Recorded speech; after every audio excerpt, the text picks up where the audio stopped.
Hi, I'm Madeline Robinson, intern at Haywood Soil and Water Conservation District, and today we're learning about bats. We're going to learn about what they eat, where they sleep, and how they're important for our ecosystems. And later after this video, we're going to make a little bat friend.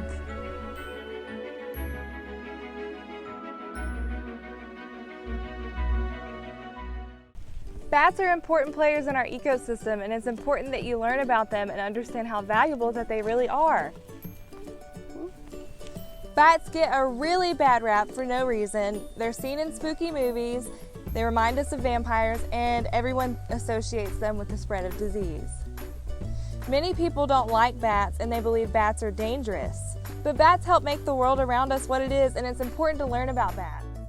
There are 1,400 different species of bats. That's a ton. And when you think of bats, you think of vampires. Well, out of those 1,400, only 3 species drink blood. That's less than 1% of all bats that drink blood. Bats are found on nearly every continent too. So what do bats eat if the majority of bats don't drink blood? Well, most bats in North America are insectivores, which means they feed on small insects like mosquitoes and moths. A single bat can eat up to 1,200 mosquito-sized insects in an hour. Think about how many mosquitoes and tiny insects there would be without bats. Smaller bats can feed on nectar and seeds, making them important for pollinators and helpful in the spread of seeds. Some larger bats can even feed on things like toads.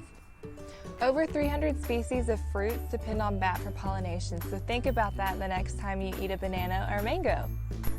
Where do bats live? You can find bats on almost every single continent. Bats usually opt to live in caves, rock crevices, dead trees, bridges, and mines. The place a bat uses to sleep and stay safe is called a roost.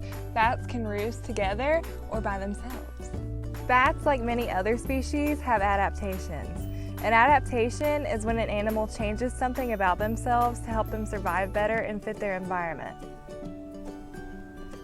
Bats are mammals just like us, but they're not related to birds, even though they both have wings.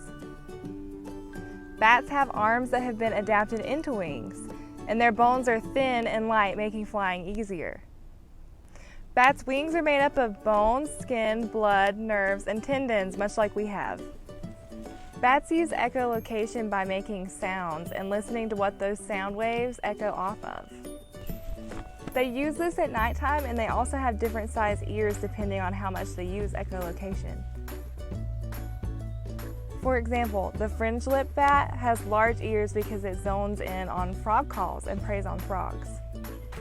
By having larger ears, the fringe-lipped bat can hear better, and that enables them to find food easier. Bats' eyes act in a similar way as their ears do. Bats aren't actually blind, and they can see in the daytime. They use echolocation when it's dark, and bats have daylight vision because they tend to be active during twilight when it's not quite daytime and it's not quite nighttime. Bats also can see in UV, unlike us.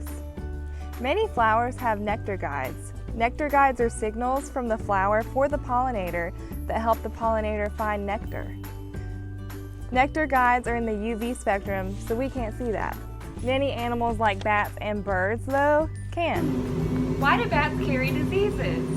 Bats are thought to be a starting point for many well-known diseases like SARS, CoV-2, and Ebola. Why bats carry diseases is not entirely understood. Bats also tend to have a fast-acting immune response to disease, which means they might not be bothered by diseases that normally affect us. The biggest disease that's affecting bats today is white nose syndrome. White nose syndrome is a fungus that grows on bats' noses, wings, and bodies. This fungus keeps bats from hibernating. Hibernation is when animals lower their body temperature, heart rate, and metabolism so they can survive throughout the winter. White nose syndrome causes bats to become active in the wintertime, so they use up their stored fat. While white nose syndrome doesn't affect humans, it's a pretty sneaky disease because it can be carried from place to place on things like shoes and clothes.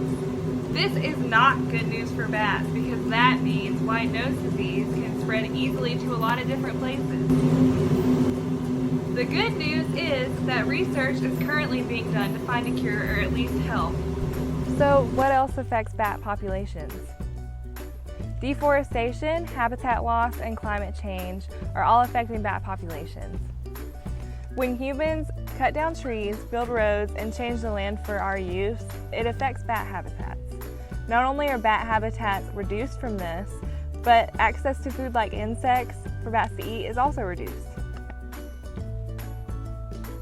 When species are met with difficulties like that, they have to adapt if possible, move to find a new place to live, or unfortunately die. So how can you help? One of the biggest and easiest things you can do is spread awareness. People think bats are bad animals and they're not. Tell all of your friends and family how bats help create the world around us. Tell your friends when you eat bananas and mangoes that bats help pollinate them. Another easy thing you can do is encourage people to leave dead and decaying trees for bats to roost in. A fun thing you can do and try with your family is make a bat house. It's like a birdhouse but for bats. It helps provide a safe place for bats to roost when they're faced with habitat loss. You can also run an acoustic route to help monitor bat populations in your area. I'm currently a volunteer for NA Bat of NC, and all you need is a vehicle to help. Acoustic routes are when you or your family member use technology to gather information about bat species in your area. The technology is placed on top of your car and it helps pick up the bat's echolocation waves. From these waves, scientists can determine what species of bat is in the area. This is a big help in monitoring bat populations in your local area, and it's something free, easy, and fun for you and your family members to do. So now that you're armed with all this batty knowledge, get out there and help. Bye!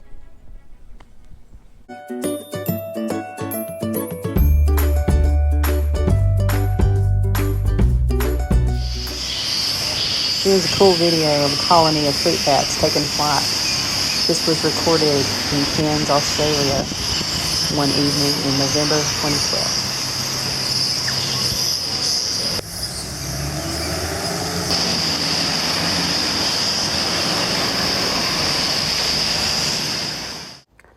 Pick up a take and make kit at any library branch and make this cute little bat friend just in time for Halloween. Everything you need is included in the kit except for a glue stick. Using your glue stick, put glue all over the back of the rectangular black strip of paper that is in your kit. Make sure you get glue all over it. Next, you're going to take the black strip and glue it to the toilet paper roll that is included in your kit. Make sure you seal it up really well. Next, take the little red half moon and the two fangs and glue them on as shown to make your bat's mouth. Now glue that to the bottom of the toilet paper roll.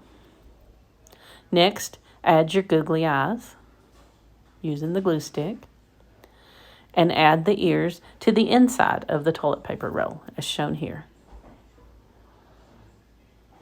Lastly, you're going to put some glue in the center of the wings as shown and glue it to the back of the toilet paper roll.